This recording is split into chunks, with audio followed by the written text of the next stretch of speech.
बोलिए परम पूज्य गुरुदेव की जय। बोलिए गायत्री माता की जय। बोलिए यज्ञ भगवान की जय। शांति कुंज हरिद्वार की जय। धर्म की जय हो।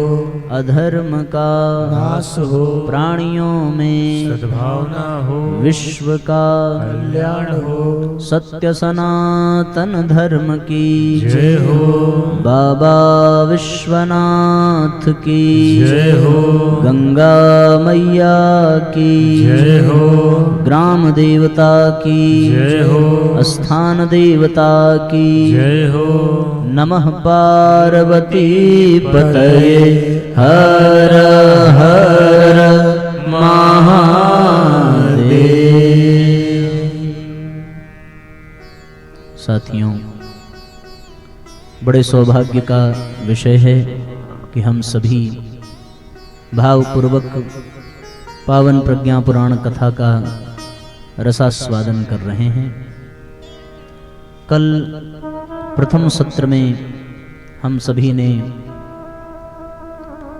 कार्यक्रम का शुभारंभ किया था और कल बड़ी महत्वपूर्ण चर्चा हुई कि मनुष्य के जीवन में जो विशेषताएं हैं उनका मूलभूत कारण केवल और केवल मनुष्य के जीवन में विद्यमान विद्या ही है। विद्या से ही मनुष्य विद्वान बनता है, विद्या से ही मनुष्य के जीवन में परिष्कार होता है, मनुष्य का जीवन पात्रता अर्जित करता है और जो कुछ भी साधन सुविधा शक्ति सौभाग्य मनुष्य प्राप्त कर चुका है अथवा करेगा, वो केवल और केवल ज्ञान के बल पर ही, केवल और केवल विद्या के बल पर ही।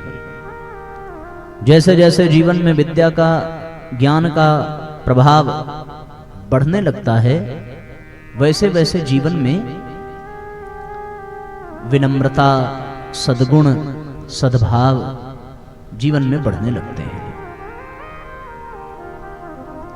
बहुत प्यारा सूत्र है, विद्या ददाति विनयम विनयाति याति पात्रताम पात्रत्वात् धनम माप्नोति धनात् वर्णं ततः सुखम। विद्या ददाति विनयम, विद्या से जीवन में विनम्रता आती है। विनयात यात पात्रताम, विनम्रता से जीवन में पात्रता का विकास होता है। पात्रत्वात्, पात्रता की वृद्धि से धनमाप्नोति, मनुष्य को धन की प्राप्ति होती है। और धनात् वर्णन ततः सुखः, धन की प्राप्ति से जीवन में सुख आता है।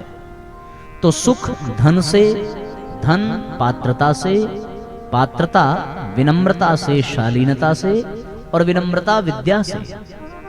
जो जितना कम ज्ञानी है उसके भीतर उतना ही अभिमान और अहंकार भरा होगा, पर जो जितना अधिक विद्वान है वो उतना ही विनम्र होगा, उतना ही शालीन होगा, उतना ही सभ्य होगा। जो किसी की बात को सह ना सके, उसमें सहनशीलता ना हो, उच्छृंखलता हो, उद्दंडता हो, तो ये जानिए कि उसमें विद्या का अभाव है। पर जो विद्वान है वो कभी जल्दी क्रोध नहीं करता, कभी दूसरों की बात का बुरा नहीं मानता। जो विद्वान है, जो विद्याशील है, उसमें विनम्रता होती है।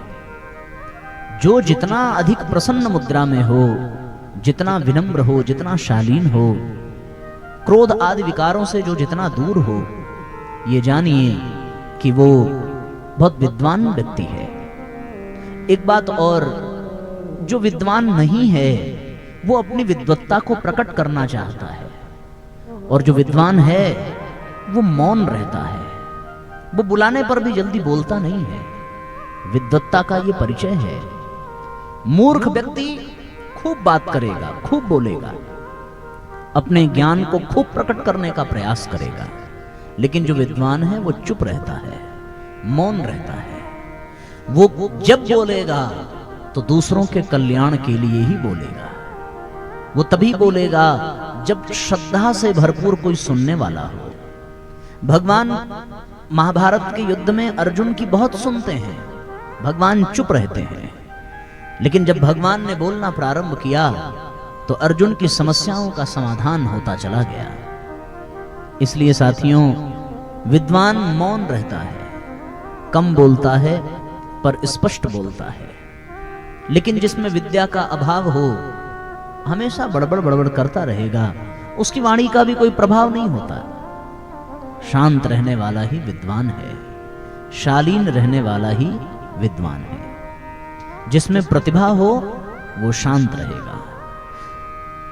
शिवधनुष तोड़ने के समय में सारे राजा किस प्रकार से आपस में चर्चा करते हैं कि ये धनुष हम तोड़ेंगे, सबसे पहले हम जाएंगे। इस प्रकार अनेकानेक राजा जो वहां बैठे हैं सभा में, महाराज दशरथ के जनक के, उस सभा में बैठ करके कोई ठहाके लगा रहा है, कोई दूसरों की हैसियत को नाप रहा है, कोई ये कहता है कि मैं धनुष तोड़ दूंगा पहले, कोई ये कहता है अगर तुमसे पहले किसी ने तोड़ दिया तो बोले फिर वो यहां से जीवित नहीं जाएगा, हम उसे यही मार डालेंगे। आदि आदि अनेकों बातें वो आपस में करते हैं। क्यों? इसलिए करते हैं क्योंकि उनके पास विद्या का अभाव है। लेकिन जब ऋषि विश्वामित्र के साथ भगवान श्री राम के साथ उनके अनुज लक्ष्मण आते हैं तो वो शांत चित्त होकर के चुपचाप अपने स्थान पर विराजमान हो जाते हैं। उनको कुछ भी बोलने की आवश्यकता नहीं पड़ती। कारण एक ही है, जिसके जीवन में जितना अधिक विद्या का समावेश होगा वो उतना ही आनंदित रहेगा, अपने में मगन रहने वाला, अपने में आनंदित रहने वाला, दूसरों की बातों पर उसका ध्यान नहीं जाता। भगवान राम लक्ष्मण का ऋषि विश्वामित्र के साथ जिस प्रकार से महाराज जनक ने स्वागत किया है, राजा आपस में चर्चा करते हैं कि ऐसे महाराज जनक स्वागत कर रहे हैं जैसे इन्होंने पहले से ही सीता का विवाह इनसे निश्चित कर दिया हो।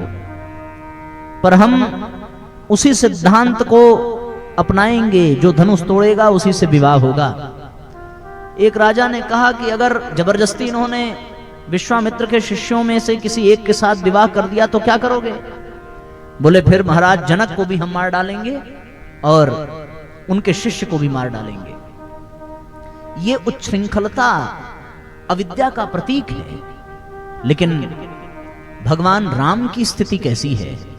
भगवान राम बिल्कुल गंभीर हैं, बिल्कुल शांत हैं, आनंदित हैं और सारी सभा में सब प्रयास करते करते थक जा रहे हैं। भूप सहस 10 एक ही बारा, एक ही बार में हजारों राजाओं ने धनुष को तोड़ने का प्रयास किया। तोड़ना तो दूर की बात है, डगई न शंभु सरासन कैसे। शिव का धनुष हिला तक नहीं, कामी बचन सती मन जैसे। बिल्कुल उसी प्रकार जैसे किसी सतीव्रता पतिव्रता स्त्री को किसी कामी पुरुष के वचनों का कोई प्रभाव नहीं पड़ता, उसी प्रकार शिव धनुष हिला तक नहीं। राजा जितने भी थे उनकी अविद्या की पराकाष्ठा देखिए। उन्होंने कहा कि किसी एक से नहीं हिलता तो सब मिलकर के उठावें, और किसी ने कहा कि सब मिलकर के उठावें, विवाह तो एक ही से होगा। उनने कहा कि पहले धनुष तो उठाया जाए, विवाह का बाद में सोचा जाएगा, यहां इज्जत दांव पर लगी है। फिर किसी ने समाधान किया अब देखो अविद्या कैसी है। अविद्या हमेशा मरने मारने लड़ने लड़ाने की बात करती है, लेकिन विद्या जहां हो वहां शांति रहती है, वहां आनंद रहता है, वहां द्वेष नहीं रहता, वहां प्रेम रहता है, वहां छीनने की बात नहीं रहती, वहां बांटने की बात रहती है। कैसा सुंदर विद्या का प्रभाव है। वो राजा कहते हैं कि अगर सबने मिलकर के धनुष तोड़ दिया तो सब आपस में युद्ध करेंगे, जो जीतेगा उसी से सीता का विवाह होगा। महाराज जनक इन लोगों की मानसिक स्थिति देख करके बड़े दुखी हो गए। अंततो गत्वा जब सब राजा एक साथ उठे तब महाराज जनक को उठ करके कहना पड़ा कि अब इस धनुष को तोड़ने की कोई आवश्यकता नहीं है। दीप दीप के जितने भी राजा आए उन सब राजाओं ने प्रयास किया, अब जनि को माखे भट मानी, अब कोई प्रयास न करे, क्योंकि मैंने जान लिया वीर विहीन धरती वीरों से खाली हो गई है, वीर विहीन मही मैं जानी। मैंने जान लिया कि धरती वीरों से खाली है। लक्ष्मण जी भगवान राम की तरफ देखने लगे,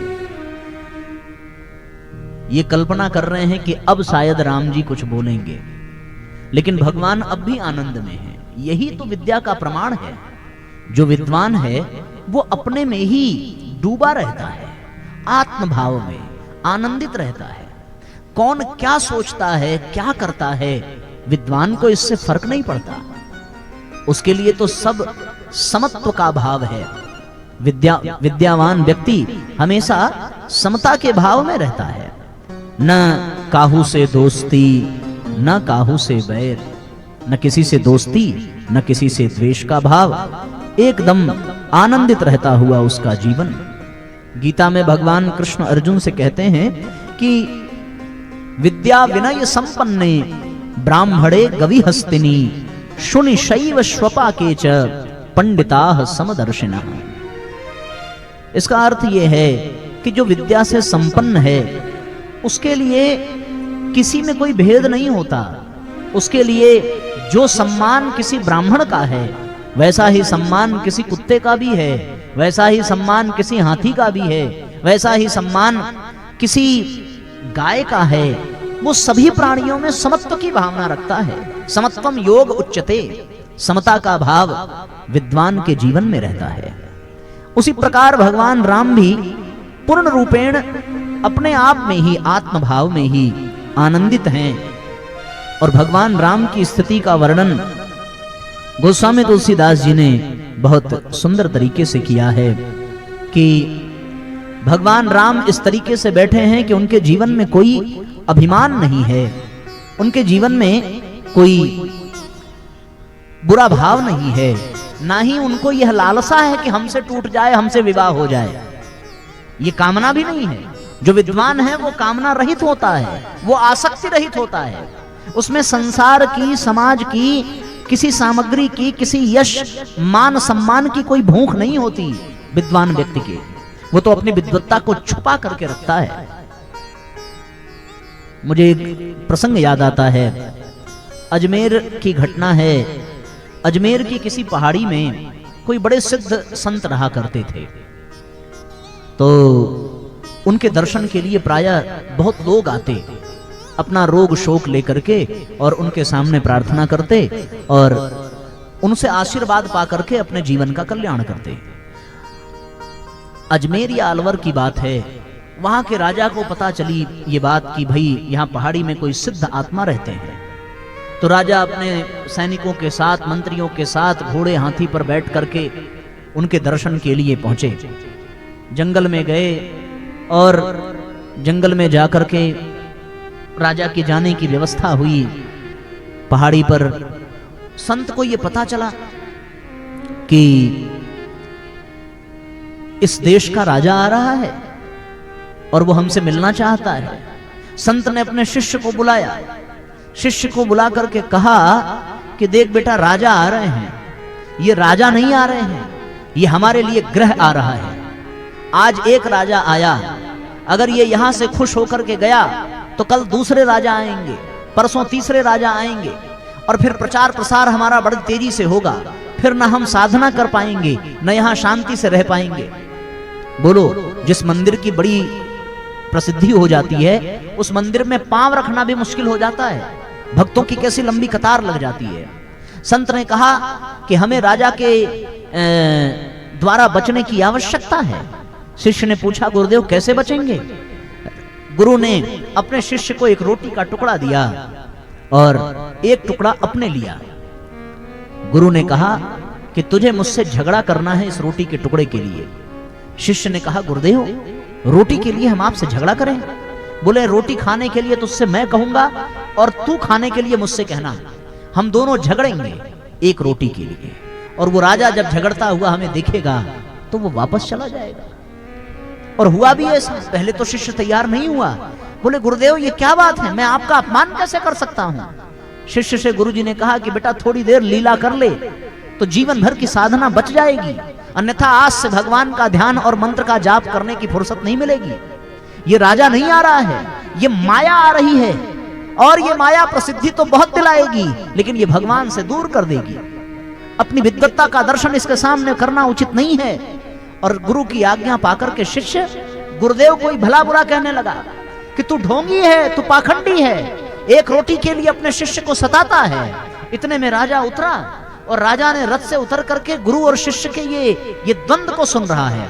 और शिष्य से गुरु कहता है कि निकल जा मेरे आश्रम से, जब से तू आया है तब से मेरी समस्या बढ़ती जा रही है। मैंने सोचा था कि तू आएगा और यहाँ खूब माल पानी देगा, आश्रम बहुत विस्तार होगा, यहाँ धन धान्य की वर्षा होगी, पर तू मेरे ही हिस्से की रोटी खा रहा है। एक रोटी के टुकड़े के लिए गुरु शिष्य को इस प्रकार झगड़ते हुए राजा ने देखा। राजा चिढ़ सा गया। इसकी प्रशंसा हम सुन रहे थे, ये इतना लोभी गुरु, इतना पाखंडी गुरु और इतना लोभी चेला, न इसका कल्याण हो सकता है न उसका, जो एक रोटी के लिए जानवरों की तरह लड़ता हो। हमें इसके पास जाना ही नहीं है। और राजा रथ पर बैठा वापस चला गया। शिष्य गुरु के पांव पकड़ लिए, गुरुदेव आपने कमाल कर दिया। बोले, बेटा कमाल तो तूने कर दिया, ऐसी गजब की लीला हम दोनों ने मिलकर के की कि माया द्वार तक आई और आकर के लौट गई। भगवान की बड़ी कृपा है। विद्वान व्यक्ति अपनी विद्वत्ता को छुपा करके रखता है, बलवान व्यक्ति अपने बल को छुपा करके रखता है। जो कमजोर है उसकी भुजाएं बात बात पर फड़कती हैं, पर ध्यान रहे जो गरजता है वो बरसता नहीं है। भगवान राम उस सभा में बैठे हैं, उनको कोई परेशानी नहीं है, कोई धनुष तोड़े, किसी से विवाह हो, हमसे क्या, हम तो मेहमान बनकर आए हैं, देखेंगे। जब महाराज जनक दुखी हुए हैं, कथा तो बहुत लंबी है पर उसमें से हम केवल सार रूप में इसी विषय का प्रमाण देना चाहते हैं कि विद्यावान व्यक्ति का आचरण कैसा होता है। बाकी राजा शिव धनुष तोड़ने के लिए कुत्तों की तरह दौड़ रहे थे कि पहले हम लपक लें, पहले हमसे विवाह हो जाए। हाँ, और अभिमान इतना कि बिना शिव के धनुष को प्रणाम किए बाएं हाथ से उठाने का प्रयास, जब बाएं हाथ से न उठे तो दायां हाथ भी लगाने का प्रयास। और फिर ध्यान में एक बात यह भी कि कहीं हमसे न उठा तो बड़ी बदनामी होगी। और उठे भी कैसे? एक राजा भगवान गणेश से प्रार्थना करे, हे गजानन शक्ति दीजिए कि ये शिव का धनुष तोड़ दूं, और बाकी के 99 राजा प्रार्थना करें गणेश भगवान से कि इससे ना टूटे, हमसे टूटे। अब गणेश जी 99 की सुने या गणेश जी किसी एक की सुने? और गणेश जी भी 99 की सुनते जिसकी संख्या ज्यादा रहती। किसी से न टूटे, सब यही मना रहे हैं, केवल हमसे टूटे। ऐसा दुर्भाव विद्यावान व्यक्ति में दुर्भाव नहीं होता। विद्यावान व्यक्ति में विनम्रता होती है, विद्यावान व्यक्ति में धीरता होती है, धैर्य होता है। भगवान राम आनंदित हैं, मुस्कुरा रहे हैं, और उनकी मुस्कुराहट देख करके लक्ष्मण जी को क्रोध आ रहा है कि यहां तमाशा हो रहा है और ये बैठे हैं चुपचाप। लक्ष्मण जी को ये कहते वो अपने आप को रोक न सके कि महाराज जनक, जिस सभा में रघुवंशियों में से कोई एक भी बैठा हो, वहां उस सभा में ये धरती वीरों से विहीन हो गई, ये कहने की हिम्मत कोई नहीं कर सकता। आप हमसे बड़े हैं, आपके स्थान पर यदि किसी ने किया होता, कहा होता इस बात को, तो मैं उसका सिर धड़ से अलग कर देता। ये शिव का धनुष क्या है? मैं पूरे ब्रह्मांड को उठा करके गेंद की तरीके से इतना जोर से पटकूं कि ब्रह्मांड के टुकड़े टुकड़े हो जाएं। ये धनुष किस खेत की मूली है? तो यहां लक्ष्मण का भी धैर्य जवाब दे गया। लेकिन भगवान राम अभी भी प्रसन्न हैं, जब लक्ष्मण को क्रोधित देखा तो भगवान राम कहने लगे, लक्ष्मण अपने भावनाओं पर नियंत्रण करो, यहाँ गुरुदेव बैठे हैं, यहाँ महाराज जनक जो पिता तुल्य हैं वो विराजमान हैं, हमसे सब बड़े हैं। ऐसी अवस्था में इस प्रकार व्यवहार करना रघुवंशियों को शोभा नहीं देता। वहां भी भगवान नीति की बात कर रहे हैं, मर्यादा की बात कर रहे हैं। ये विद्वान का परिचय है। और जब विश्वामित्र ऋषि ने कहा कि राम उठो, शिव का धनुष ही नहीं, महाराज जनक के भ्रम को तोड़ो, सीता के शोक को तोड़ो, जनकपुर की व्याकुलता को तोड़ो।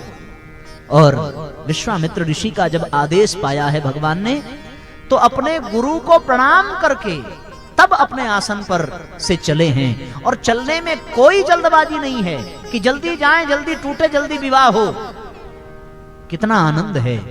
और गोस्वामी जी कैसा सुंदर वर्णन करते हैं। विश्वामित्र समय शुभ जानी, बोले अति स्नेह मयवानी, उठहु राम भंजहु भव चापा, मेटहु तात जनक परितापा। हे राम उठो। और भगवान जब उठे तब सुन गुरु बचन चरण सिरुनावा, सुनी गुरु बचन चरण सिरुनावा, हर्ष विषाद न कछु उर आवा, हर्ष विषाद न कछु उर आवा, सुनि गुरु बचन चरण सिरनावा, हर्ष विषाद न कछु उर आवा, हर्ष विषाद न कछु उर आवा। भगवान अपने स्थान से खड़े हुए, सुनो गुरु वचन चरण सिर नावा, गुरु को प्रणाम किया है। और हर्ष न विषाद, न इस बात का हर्ष है कि मैं तोड़ दूंगा, और न इस बात का विषाद है कि मेरा नंबर कब आएगा, न इस बात का अभिमान है कि हमें क्यों कहा नहीं गया, और न ही इस बात की प्रसन्नता है अगर वो जा भी रहे हैं तो केवल और केवल इस भाव से कि गुरु ने आज्ञा की है, गुरु की आज्ञा का पालन करना है। टूटेगा कि नहीं टूटेगा ये भगवान की मर्जी। और जब भगवान राम अपने स्थान पर खड़े हुए तो गोस्वामी तुलसीदास जी लिखते हैं, उदित उदय गिरि मंच पर, रघुबर बाल पतंग, विकसे संत सरोज सब, हर से लोचन भृंग। किस प्रकार से खड़े हुए, लिखा है कि उदयाचल पर्वत पर श्री रघुनाथ जी रूपी बाल सूर्य के उदय होते ही संत जनों के नेत्र कमल खिल उठे, और भगवान बड़े भाव से गुरु की वंदना करके गुरु पद बंदी सहित अनुरागा, गुरु के भाव को देखा है, गुरु चरणों को प्रणाम किया है। हो गुरु पद वंदित सहित अनुरागा, राम मुनिन सन आयसु मांगा, राम मुनिन सन आयसु मांगा, सहज ही चले सकल जग स्वामी सहज ही चले सकल जग स्वामी मत मंजूवर कुंजरगामी मत मंजूवर कुंजरगामी सहज ही चले सकल जग स्वामी सहज ही चले सकल जग स्वामी मनहु मंजूवर कुंजरगामी मनहु मंजूवर कुंजरगामी गुरु ही प्रणाम मन ही मन कीन्हा। बार बार गुरु को प्रणाम कर रहे हैं। पहुंच गए धनुष के पास, वहां से भी गुरु को प्रणाम। केवल आपकी आज्ञा है इसलिए हम प्रयास कर रहे हैं। आशीर्वाद दीजिए कि हम आपकी आज्ञा को पूर्ण कर सकें। ओहो गुरु ही प्रणाम मन ही मन कीन्हा। अति लाघव उठाई धनु लीन्हा। अति लाघव उठाई धनु लीन्हा। लेत चढ़ावत खींचत गाढ़े काहू न लगा देख सब ठाड़े। लेत चढ़ावत खींचत गाढ़े काहू न लगा देख सब ठाड़े। यही छन राम मध्य धनु तोरा हरे भुवन धुनि घोर कठोरा। हरे भुवन धुनि घोर कठोरा। हरे भुवन धुनि घोर कठोर। हरे भुवन घोर कठोर रवि रवि बाजित मार्ग चले। करहि गज डोल मही खोल सोरम कल मले। सुर असुर मुनि कर कान दीने सकल विकल विचारहि। कोदंड खंडे राम तुलसी जयति वचन उचारहि। जयति वचन उचारहि। जयति वचन उचारहि।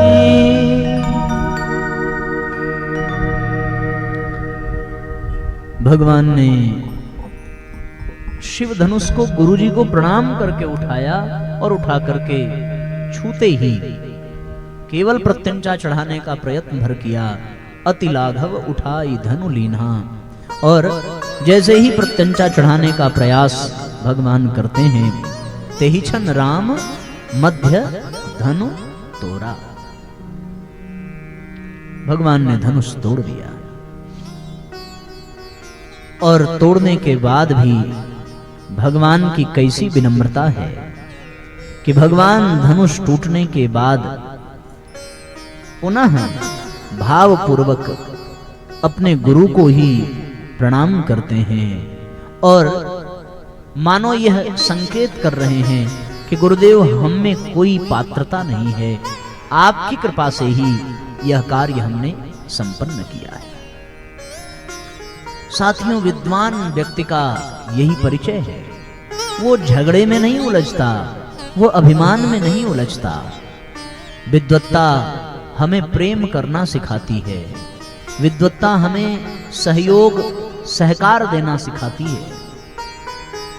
बड़ी प्यारी कथा मैं बार बार प्रज्ञा पुराण में बताता हूं।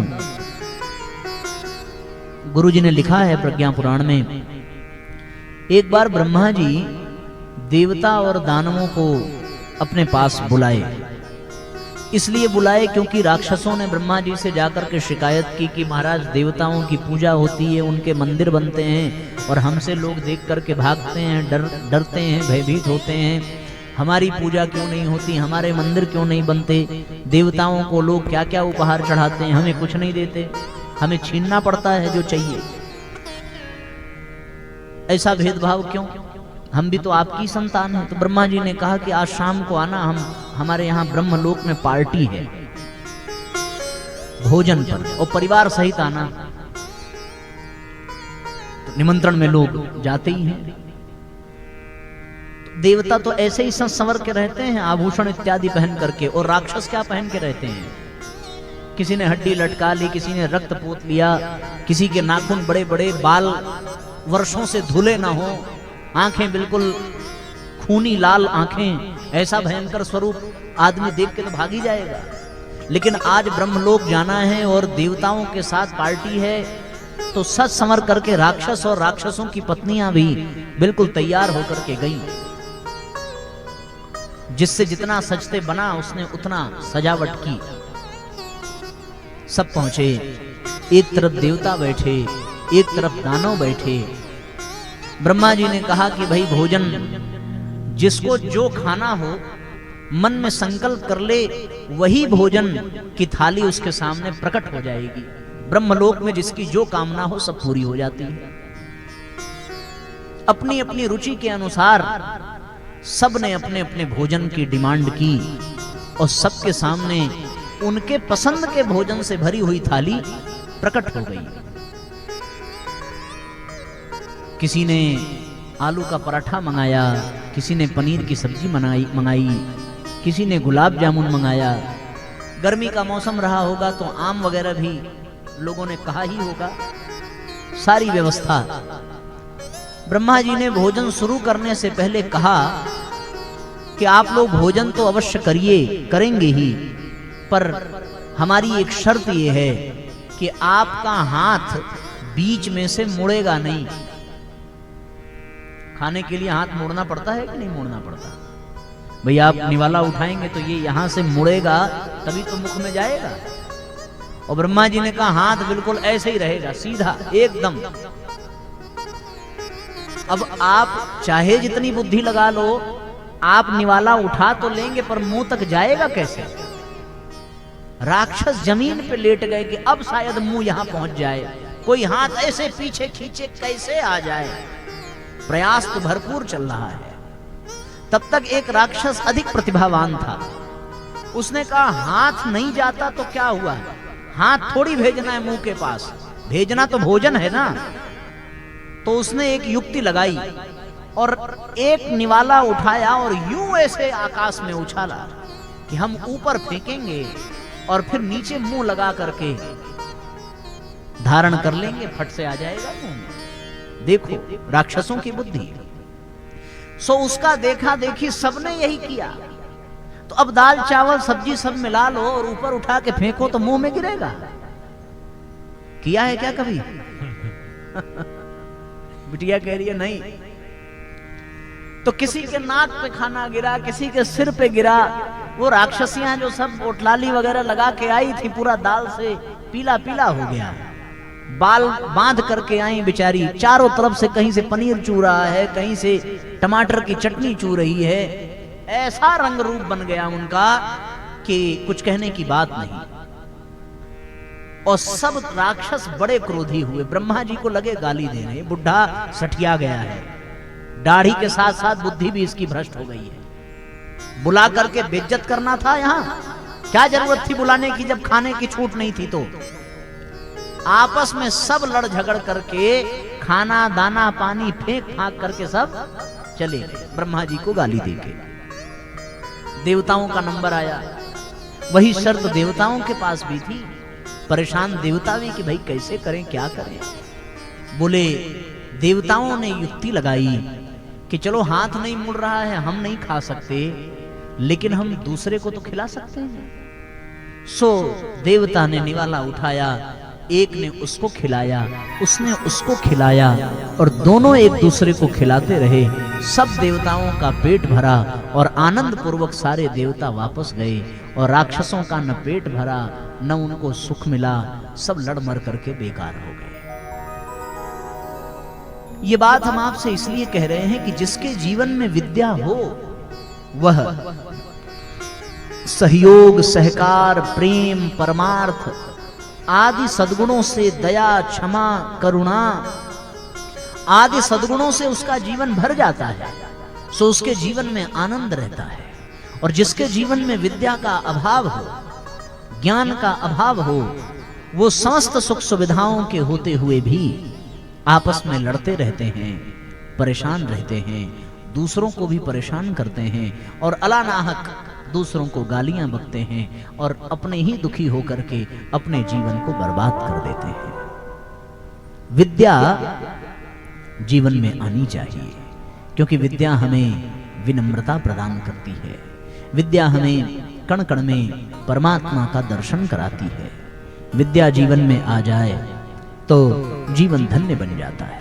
विद्या यानी सद्बुद्धि, विद्या यानी सद्भाव, विद्या यानी सद्ज्ञान,